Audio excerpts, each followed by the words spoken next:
Tonight on Podcast Them Down, we find the most exactly correct review of Iron Maiden's Fear of the Dark.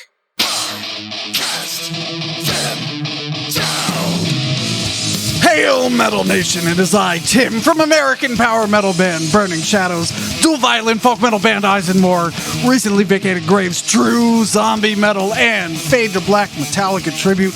Joining me, of course, is Doug and Matt, because we are here to talk about who's right. And you two have the most polarizing opinions there are. What do you think of that? Disagree. Yeah, see? I completely agree. Perfect. So, it'll serve as the tiebreaker. So that was a very, very exciting and flawless intro. And everyone is pulled in and wants to listen. Definitely. So basically, we're trying this out. If we like it, we're going to do it more.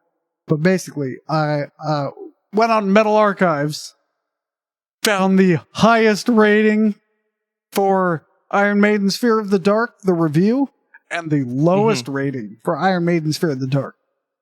We're going to because clearly one of those is right and the other is wrong. Okay. Right? The expressions of metal and our culture are inherently maximalist. So, fuck the middle.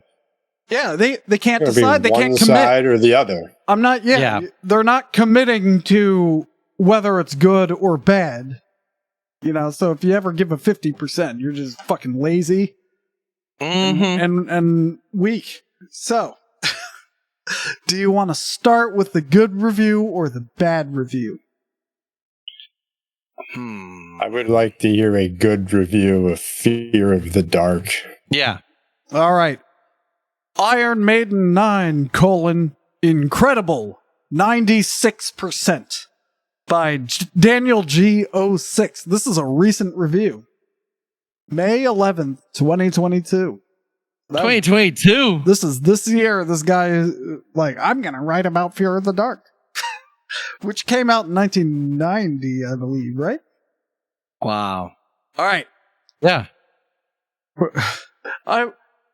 I will likely insert my editorial comments while I'm reading this. So I'm just warning you. We expect nothing less. All right, probably the odd one out in the Maiden discography being that the title track is one of their biggest songs, but the rest of the album is almost never mentioned. I feel like Fear of the Dark as an album still gets too much hate for being different to their 80s outputs. However, every track here is substantial to a point and warrants recognition as ranging from musically apt to masterful. Sure, there is one track on this record in particular that is a massive dip in quality relative to the rest of the album. Of course, being Weekend Warrior with its irritating hooks and lack of inspiration. Oh, that's the song with irritating hooks? Did he listen to the rest of it? Anyway. Did he listen to Fear of the Dark? Other than that, I would argue that this record is amazing. It might not feature grandiose lead guitar work or iconic songwriting like the band's previous material. All right. But there's an abundance of fresh ideas on Fear of the Dark that make it a more than great experience. All right. That's the first paragraph. Do you want to... Let's go paragraph by paragraph. Yeah, let's go paragraph by paragraph. Let me start. Wrong. All right, I'm done. I love that he goes, it might not feature great. The lead guitar work isn't very good anymore, but it's still good. There's a massive... 96% good. Yeah, there's a horrible song on here that I can't stand, but I'm gonna only knock off 4% from a perfect score. Like, what the hell? That seems very kind. It's just like, sure, it's not the greatest album, but you know what? It could have been a lot worse. A+. I mean, there's so many songs with irritating hook. Like My problem is that he calls out irritating hooks and then like ignores all of the irritating hooks that aren't Weekend Warrior. Well, and I mean, this album's amazing just the way Bruce Dickinson purposefully chooses to stop singing and adopt that kind of gritty, more American style. Just, it doesn't fit the music. Didn't he left after this, right? This was the last one he did, isn't it? This was the last one he did. Though I'd almost argue No Prayer for the Dying is worse. But, man, yeah, even like, God, Be Quick or Be Dead, their attempt at Painkiller. their poor attempt at Painkiller. And Afraid to Shoot Strangers, which is just that phrase for 7 minutes. Yeah, that's... recall. Yeah, so No Prayer for... Okay, Fear of the Dark came out in 92. No Prayer for the Dying was 90. Yeah, I don't know. That might be a different episode where we gotta go through No Prayer. Which is worse, No Prayer or Fear of the Dark? I have a feeling... All right. I have a feeling I know where this episode is. That's a whole going. Episode. Well... But we still have to like fervently agree with the other guy. Yeah, well, maybe he's wrong. Maybe he's more wrong. Who's right? Yeah. We seem to have made too much of a decision. So here, I'll read the rest of it, and I can really sell things when I read it. Okay. You're going to convince us. I see. Yeah. You know what? I hate to. Maybe for another episode of Who's Right, which I believe is the name of this segment, we'll each pick one, and then we'll convince you who's right. Right. No, we spin a wheel or something, and then this becomes our position. Yeah. And then how about behind it? Yeah. How about Doug? You finish reading this. Matt, you read the other one, and then we'll decide how we're going to decide. I love it. People like the behind the scenes stuff, so they do. So this is all staying. And if you love behind the scenes stuff, you'll especially love the Patreon, where you get to see all the behinds of our scenes, or something like that. All right. Well, firstly, the more gritty atmosphere of No Prayer for the Dying is retained here, although the music is generally more eerie, with more reverb-centered guitars and more streamlined vocal harmonies that honestly improve the songs hugely. For example, songs like Judas Be My Guide and The Fugitive would otherwise be okay tracks, but Bruce's outstanding vocal performance makes those songs classics that they are. There's a certain attitude to the music here, and it's noticeable across more of the runtime. It sounds like a band is paying homage to their more rock-oriented roots of Thin Lizzy and Montrose, holding the melody back a bit and focusing more on riffs and hooks. Regardless, this definitely still sounds like Maiden, and when the lead guitars do kick in, they bring some of the highlights of Dave Murphy's career as well as Yannick Gur's. If this isn't exemplified in the title track alone, the jaw-dropping solos in Afraid to Shoot Strangers prove this was an overlooked record and a victim of the band's forsaken 90s period. Wow. For some reason, I'm like more convinced when Doug reads it. Oh, absolutely. So, with that being said, Afraid to Shoot Strangers could be considered a ballad, at least the first half. Fear of the Dark shows that Iron Maiden can write amazing ballads, as the band really only dabbled with the idea in two or three tracks before this. But maybe it's something they should have tried more often, considering how legendary some of these songs are. Of course, when reviewing Iron Maiden, the main focal point is the songwriting, and these songs are written exceptionally, with a contemporary commercial sound in mind, but without resorting to bland pop rock songs, like, what's that one, The Hooks in Love? Anyway, hold on, no. Hooks in Love is great. It's not a bland pop rock song. Yeah. Maiden knows how to keep a track together, and this record isn't any exception, since the album manages to sound catchy and consistent with varied structures despite the relatively short average track length. Featuring one staple for the band and for other somewhat popular hits, Fear the Dark is immensely underrated, and I feel that there's a lot of material here to enjoy past what you've already heard. One song. Virtually every song is memorable and enjoyable. The main reason I give this album a nearly perfect score is because of how consistent the band is able to keep the songs. And I have to say, this is right. An incredibly consistent record, and that you guys are not remembering that. It is consistent. I don't like that one song. Query tracks like Hooks in Me and Weekend Warrior are bad because I don't like Fear of the Dark. You play it too much. He's off the script now. Yeah, I can't tell what's happening. I don't know where the review ends and the real Doug begins. That was me. I was expressing your opinion. Okay, you're affecting a character. I see right. what you. He's still defending the album. I get it. Yeah. There's nothing to. Yeah, of course I defend this album because it's great. It's underappreciated. It's got a song about a classic TV show, The Fugitive. That's Wasting Love. That's the great commercial rock song on here. That the consistency really holds together. Mm-hmm. Afraid to Shoot Strangers. They made that Persian Gulf video that's like 25 minutes long with Blaze Bayley. Fantastic. Again, Be Quick or Be Dead. Amazing song. It's their painkiller. I would like to hear anyone argue that this isn't a consistent record with musicianship consistent throughout and hooks, guitar riffs. It's all here. It is definitely consistent. Wow. All right, Matt, do you want to read the counterpoint?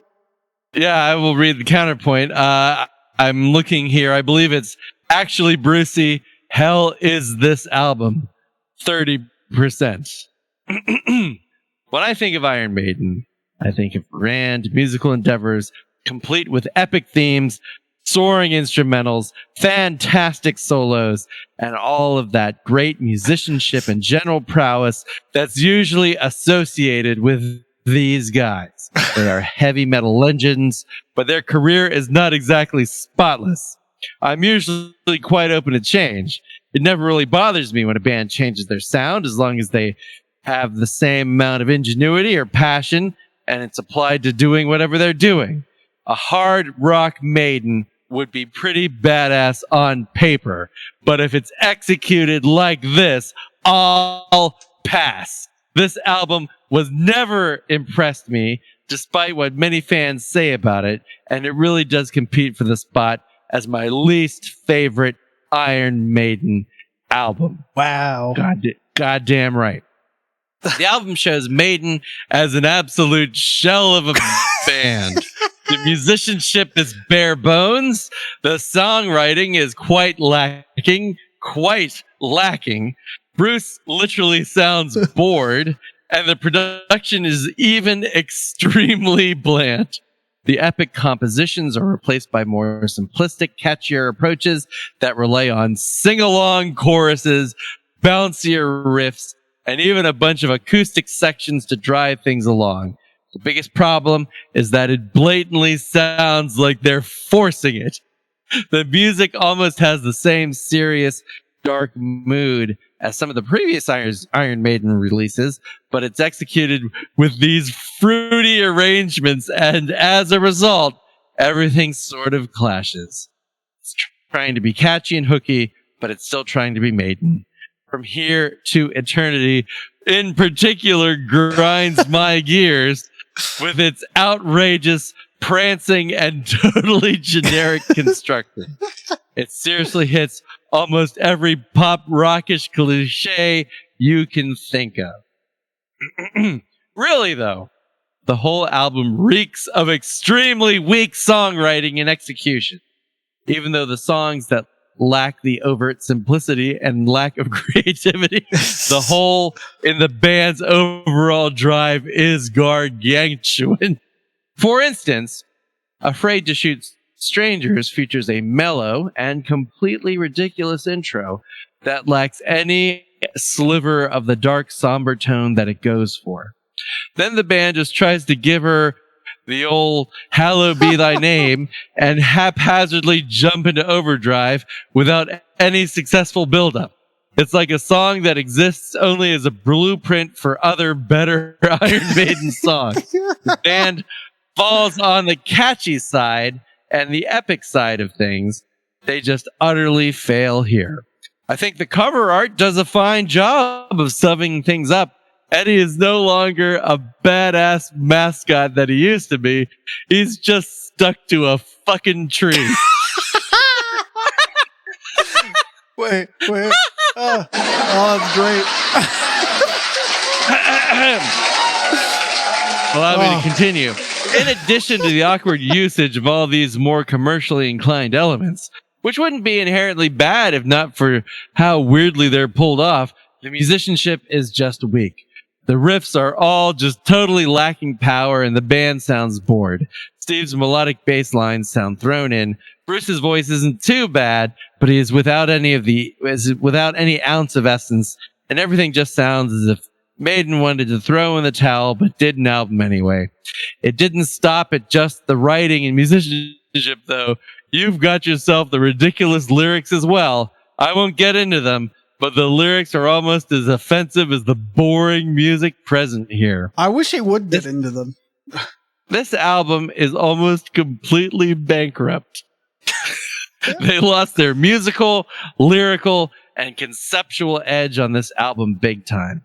I'd be lying if I didn't say I enjoyed Be Quick or Be Dead, The Apparition, and that overrated title track, but they are simply decent songs in the midst of a rather barren harvest. Ooh, that's a good band name right there, Barren Harvest. I know. If you start a band Harvest called Barren Harvest, please drop us a line. And please let your first album be simply decent songs. It may be an unpopular opinion, but I do consider this to be one of Maiden's absolute weakest records. They didn't have the same creativity and drive behind this at all. And again, a hard rock Maiden might not have been too bad, but here the experiment crashes and burns. I'm just had the pathetic butchering of my favorite Budgie song didn't make it onto the album. Oh, well, now we have a mystery to solve. I rest my case.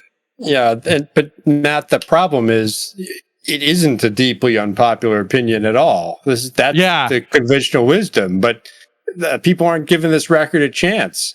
It's consistent as heck, and there's nothing forced here at all, especially not Bruce Dickinson's vocals, which are amazing. Well, Doug, I really want to challenge you here because if you look at the reviews, I should mention that this is a 30% from Stained Class 2112. That's a Rush and a Judas Priest reference, by the way. So it's also shockingly recent. It was done September 1st, 2016. Hey, real quick, the Budgie cover is I Can't See My Feelings, and it is on the 1995 reissue.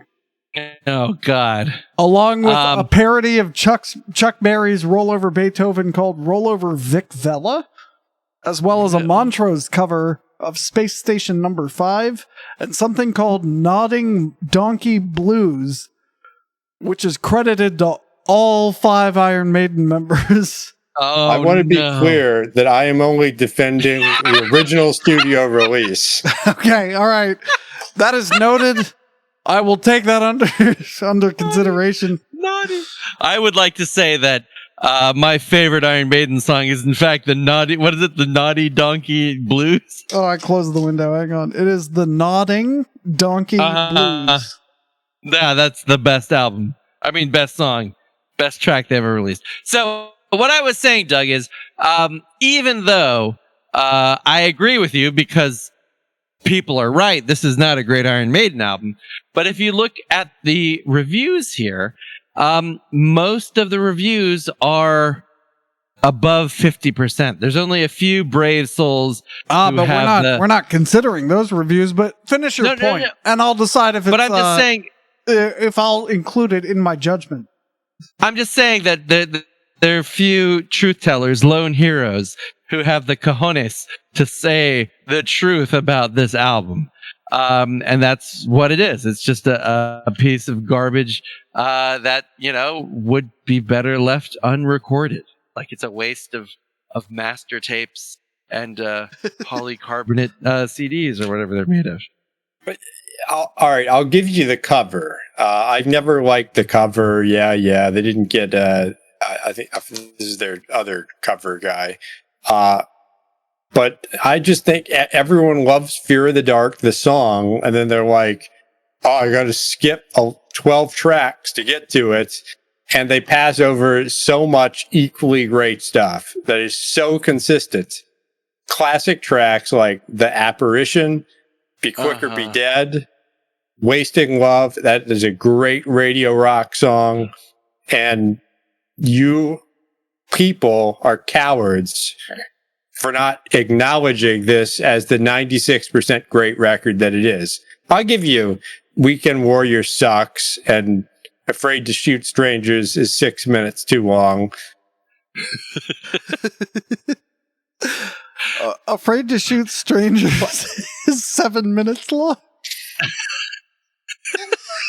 I mean, but I think you have already talked about more than 4% of the album there, so I can't see how you could possibly give this a 96 when you yourself has admitted that at least by running time, like a good quarter of the album, if not more.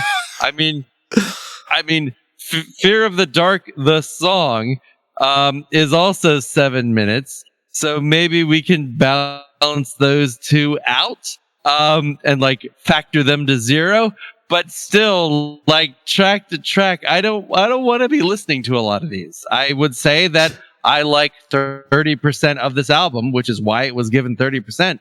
And in fact, those are the 30% of the album that's good that you've already detailed for us here. So there is like Maiden said, fear is the key. You people are just afraid to admit the quality of the 90s stuff. It's this record and the two Blaze Bayley records are very good. And much less boring than some of the newer ones, which are also great, I want to be clear. Wait, can I just read this tidbit before we continue? Sure. According to Bruce Dickinson, Steve Harris wrote Fear of the Dark because he himself was really afraid of the dark.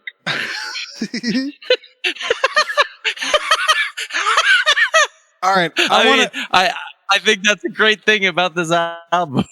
There wasn't the emotional coming from honesty. A real place. Yeah, They dare to be honest. There was an allegation that the lyrics are not good. I believe it was in your review, Matt. Mm-hmm. All right, I stand by that. Here's a handful of lyrics. You're not so brave the way you behave. It makes you sick. Gotta get out quick. It's all bravado when you're out with your mates. It's like a different person goes through the gates. And then the game begins. The adrenaline's high. Feel the tension. Maybe someone will die. A weekend warrior lately. A weekend warrior sometimes. A weekend warrior. Maybe you ain't that way anymore. And well, I have to point out there's cultural differences here because we're boorish in different ways at our version of football than they are in the UK. Okay. All right. Well, here's another one. Fear of the... Well, I've never liked this chorus. I know it sounds like I'm revealing my judgment too early, but I'm not. I may surprise you. Anyway, Fear of the Dark. Fear of the Dark. I have constant fear that something's always near. Fear of the dark. Fear of the dark. I have a phobia that something's always there. All right, and then wait, can I continue that for you? Yeah, go for it. Fear of the dark. Fear of the dark. Fear of the dark. Fear of the dark. Fear of the dark. Fear of the dark. Fear of the dark. Fear of the dark. Watching horror films the night before, debating witches and folklore, the unknown troubles on your mind. Maybe your mind is playing tricks. You sense and suddenly eyes fix on dancing shadows from behind. And here's 18 more Fear of the Darks. All right, then in Be Quick or Be Dead, the chorus is, you've got to watch them. Be quick or be dead. Snake eyes in heaven. The thief in your head. You've got to watch them. Be quick or be dead. Snake. So, classic. Let's just repeat it. Be quick or be dead. Be quick or be dead. All right. Is it time for judgment? Let me look at the clock. Hey, I think it's around time for so you can have some closing arguments if you like. Yeah, let's have some closing remarks. Tim, just remember that scream at the beginning of Be Quick or Be Dead and how powerful it is. I don't have anything to state that hasn't been said. Okay. Be Quick or Be Dead, From Here to Eternity, The Apparition, so many great songs, but everyone they just skip ahead to track 12 just to hear the masterpiece that is Fear of the Dark. Sometimes accidentally landing on Weekend Warrior, which is why it gets this bad rap, and skipping classics like Judas Be My Guide, Wasting Love, the greatest radio songs not played. Afraid to Shoot Strangers, an epic song about a human experience during war. You just can't beat this record. I believe, didn't Sabaton cover that song, I believe? Probably. They don't have the guts to. They couldn't hit. Yeah, they did. It did. But still, I agree. I mean, we're not reviewing the Sabaton cover, but I agree with Doug that the Sabaton cover is gutless. Is it time for my closing remarks? Yes, it is. Esteemed decider and ladies and gentlemen of the podcast and down jury, I hereby present my closing remarks. Hell ain't a bad place. Hell is from here to eternity. Hell ain't a bad place. Hell is from here to eternity. Hell ain't a bad place. Hell is from here to eternity. Hell ain't a bad place. Hell is from here to eternity. Hell ain't a bad place. Hell is from here to eternity. Hell ain't a bad place. Hell is from here to eternity. Hell ain't a bad place. Hell is from here to eternity. Hell ain't a bad place. Hell is from here to eternity. Hell ain't a bad place.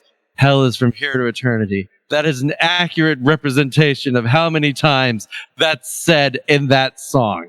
Fuck you. This album sucks. 30 is generous. Good night.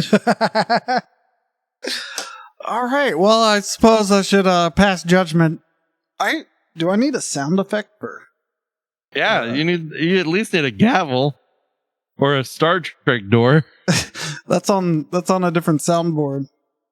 Oh man. I was saying anger snare. Whoa. I have a sad but true snare as well. But you already knew that. Anyway. So let's see. In terms of who made good arguments, I mean,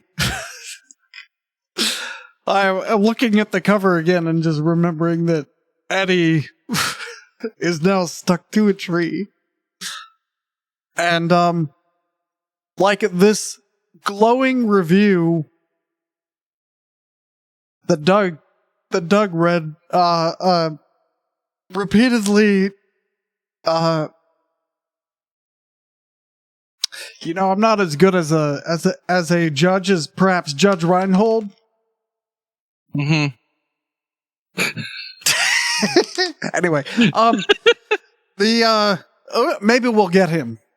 If enough people join the Patreon, we can hire Judge Reinhold to be our judge. I'm sure he's not doing nothing. Yeah, they're not rebooting Beverly Hills Cop, are they? Mock trial with Jay Reinhold. Anyway. This glowing review has the word irritating and lack of inspiration. And, it echoes the bad review quite a bit. Doug made a good point about that scream in Be Quick or Be Dead, but I think it's blasphemy to call it, to even consider comparing it to Painkiller. And I'm really trying to I'm having a hard time thinking of other ways that the 96% review is correct. So I agree with the 30%, and I agree with Matt's closing statement that 30% is generous. Should probably be closer to 20%. But when you're in the basement like that, it doesn't really matter. No, it doesn't. Anyway, so the answer is the bad review is correct. Stain Class 2112, you have won a podcast them down prize pack. Just drop us a line, and maybe we'll send you a prize pack if one exists when you write us. Because and if you want to buy your own prize pack, and it also depends on our number of Patreon listeners. Yeah. And for people who love this record the way they should, keep the faith alive. Yeah, and write into us. How about the audience can appeal? And we'll continue to discuss it. Write in. Tell us why you're wrong. Yeah. Tell me why I'm wrong, and then we'll revive the debate in a future episode. Okay, until next time, keep the lights on, because you're afraid of the dark. Afraid of the dark? You have a phobia. All right, keep it metal.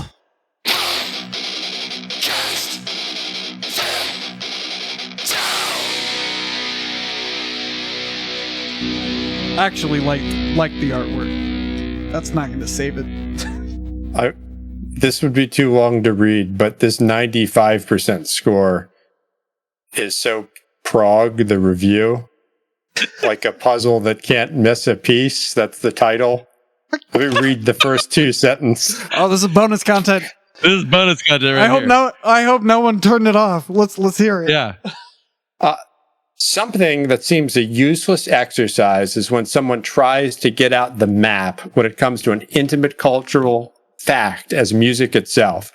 However, when you travel to the heart of a group like Maiden, the danger is the opposite, as long as you wish nothing's left of you outside. I suppose there are many of us who thinks that when we talk about this band, we also talk about ourselves, also about who we are, what we are, where the hell they've gone for so many years. Usually it's just spoken of. Anyway, the whole review's like that. That's amazing.